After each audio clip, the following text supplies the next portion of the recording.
دھیان سے سنیے، حضرت علی رضی اللہ تعالیٰ عنہ سے روایت ہے کہ رسول اللہ صلی اللہ علیہ وسلم نے ارشاد فرمایا، جب بندہ مسواک کر کے نماز کے لیے کھڑا ہوتا ہے تو فرشتہ اس کے پیچھے کھڑا ہو جاتا ہے اور اس کی تلاوت خوب دھیان سے سنتا ہے، پھر اس کے بہت قریب آ جاتا ہے، یہاں تک کہ اس کے منہ کے اوپر اپنا منہ رکھ دیتا ہے۔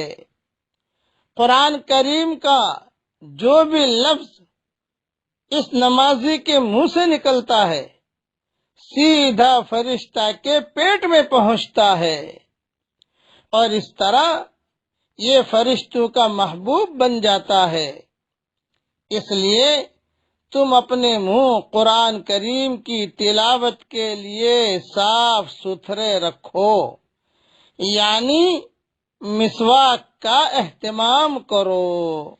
یہ حدیث بزار میں ہے، اور حضرت عائشہ رضی اللہ تعالی عنہا سے روایت ہے کہ حضور اکرم صلی اللہ علیہ وسلم نے ارشاد فرمایا، مسواک کر کے 2 رکعتیں پڑھنا بغیر مسواک کیے 70 رکعتیں پڑھنے سے افضل ہے۔ حضرت حذیفہ یہ حدیث مسلم میں ہے۔ حضرت حذیفہ رضی اللہ تعالیٰ عنہ سے روایت ہے کہ رسول اللہ صلی اللہ علیہ وسلم جب تہجد کے لیے اٹھتے تو مسواک سے اپنے منہ کو اچھی طرح رگڑ کر صاف کرتے۔ یہ حدیث بھی مسلم شریف میں ہے۔ حضرت شریح رحمۃ اللہ علیہ فرماتے ہیں، میں نے حضرت عائشہ رضی اللہ تعالی عنہا سے پوچھا کہ نبی کریم صلی اللہ علیہ وسلم جب گھر میں تشریف لاتے تو سب سے پہلے کیا کام کرتے؟ تو ماں عائشہ رضی اللہ تعالی عنہا نے فرمایا، سب سے پہلے آپ مسواک کرتے تھے۔ یہ حدیث بھی مسلم شریف میں ہے۔ زید بن خالد رضی اللہ تعالیٰ عنہ سے روایت ہے کہ رسول اللہ صلی اللہ علیہ وسلم اپنے گھر سے کسی نماز کے لیے اس وقت تک نہیں نکلتے تھے جب تک مسواک نہ فرما لیتے۔ یہ حدیث طبرانی میں ہے۔ میں نے سب حوالے دے دیے مسواک کی فضیلت کے، لیکن ایک بات کا خیال رکھنا، مسواک ہو یہ برش نہیں۔ برش جو ہے نا، برش آج اللہ معاف فرمائے، یعنی خیال رہے کہ جہاں تک نظافت اور دانتوں کی صفائی ستھرائی کا حکم ہے، وہاں تک تو دانتوں کی صفائی کے لیے کوئی چیز بھی استعمال کرے، کوئی حرج کی بات نہیں، نظافت اور صفائی کا حصول ہو جائے گا، اور عام نظافت اور صفائی کے حکم کی تعمیل کا نیت کے پائے جانے پر ثواب بھی مل جائے گا۔ مگر مسواک کی جو فضیلت ہے کہ اس سے نماز کا ثواب 70 گنا یا 75 گنا بڑھ جاتا ہے، یہ تو مسواک سے ہی حاصل ہوگا۔ اس کے لیے یہ اس دور میں خصوصاً جدید تعلیم یافتہ لوگوں میں اور نئی عمر اور نئے ذہن والے لوگوں میں برش اور پیسٹ اور الگ الگ قسم کے منجن یہ رائج ہیں۔ اس سے وہ دنیاوی صفائی نظافت تو حاصل کر لیں گے، مگر مسواک کی سنت اور اس کے ثواب سے محروم رہیں گے۔ یہ جملہ 2 مرتبہ کہتا ہوں، مگر مسواک کی سنت اور اس کے ثواب سے محروم رہیں گے۔ افسوس کہ اب تو مدارس کے ماحول نے بھی مسواک کے بجائے ٹوتھ پیسٹ کو اختیار کر لیا ہے۔ اسلام کے طور اور طریقے کو چھوڑ کر مغربیت پر فدا ہو رہے ہیں۔ یہ مطلب نہیں کہ وہ ممنوع ہے، مگر سنت کے ثواب سے محروم اور حضرات انبیاء کرام علیہم السلام کے طریقے سے تو ہٹ کر ہے۔ اسی لیے یاد رکھنا کہ مسواک کے ہوتے ہوئے انگلیوں سے بھی کام نہیں چلے گا۔ بس یہ مسواک پر میں نے اتنا کہہ دیا ہے۔ اور بعض مرتبہ مسواک آدمی ایسے طریقے سے کرتا ہے کہ بڑی بڑی بیماری میں مبتلا ہو جاتا ہے۔ مسواک کر رہا ہے، لیٹے لیٹے مسواک کر رہا، لیٹے لیٹے مسواک کرنے سے بیماری آتی ہے، یہ یاد رکھنا کہ لیٹے لیٹے آدمی مسواک کرے، ان کا نہیں۔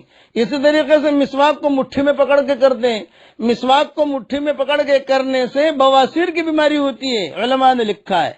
اور مسواک کو چوسے نہیں، اس سے نابینائی اندھاپن آتا ہے، یہ علماء نے لکھا ہے۔ ہاں اگر مسواک نہیں ہو تو پہلی مرتبہ صرف چوسا جا سکتا ہے۔ یہ ساری کی ساری چیزیں یہ باتیں میں نے میری کتاب بکھرے موتی جلد 7 اور صفحہ نمبر 77 سے تقریباً 80 تک یہ مضمون میں نے لکھے ہیں، سارا وہاں دیکھ لیں۔ اس لیے آج سے مسواک کرنے کا اہتمام کریں، مسواک خرید لیں، اپنے لیے الگ، بیوی کے لیے الگ، بیٹے سب کے الگ الگ ہو۔ اور ایک بات یاد رکھنا، مسواک کو لٹا کر مت رکھنا، مسواک کو کھڑی رکھنا۔ علماء نے لکھا ہے مسواک اگر لٹا کر رکھتے ہیں اس سے جنون آتا ہے، آدمی بھول جاتا ہے کہ پیشاب کرنے گئے تھوک رہا ہے، اس سے بھی آدمی کو جنون آ جاتا ہے، بھول جاتا ہے۔ مسواک لٹا دیا تو اس سے بھی آدمی مجنون ہو جاتا ہے۔ اس لیے مسواک کو کھڑی رکھنا، اور باقی ساری تفصیل میری کتاب کے اندر آپ دیکھ لو۔ اللہ تعالی ہم سب کو سنتوں پر عمل کرنے کی توفیق عطا فرمائے۔ برش سے مسواک کا ثواب نہیں ملے گا، مسواک ہی خریدنی پڑے گی، یہ نبیوں کا طریقہ ہے۔ یہ میں نے مسواک کے متعلق تھوڑا سا کہہ دیا، اللہ ہمیں عمل کرنے کی توفیق عطا فرمائے۔ چلیے جنت میں ایک درخت تو لگا لیجئے، پڑھ لیجئے ایک مرتبہ سبحان اللہ العظیم و بحمدہ، سبحان اللہ العظیم و بحمدہ۔ 2 مرتبہ میں نے پڑھا، میرے لیے 2 درخت لگ گئے، آپ بھی پڑھ لیجئے، آپ کے لیے بھی لگ جائیں گے۔ اللہ تعالیٰ قبول فرمائے، آمین آمین۔ والسلام علیکم ورحمۃ اللہ وبرکاتہ، وآخر دعوانا ان الحمد للہ رب العالمین۔ ولك الفضل كله وإليك يرجع الأمر كله وإليك يسعد الكلم الطيب كله اللهم لك الحمد بالإسلام، لك الحمد بالإيمان، لك الحمد بالقرآن، لك الحمد حتى ترضى، لك الحمد إذا رضيت، لك الحمد بعد الرضا. اللهم لك الحمد كالذي نقول وخيرا مما نقول، لك الحمد كالذي تقول، لك الحمد في الحال ولك الحمد في المآل. اللهم لك الحمد في الأولى ولك الحمد في الآخرة. اللهم لك الحمد حمدا حمدا، اللهم لك الشكر شكرا شكرا. اللهم يا رب صل وسلم دائما أبدا على حبيبك خير الخلق كلهم. اللهم صل على سيدنا محمد بن عبد الله القائم بحق الله، ما ضاق أمر إلا فرجه الله. اللهم اغفر لنا ذنوبنا.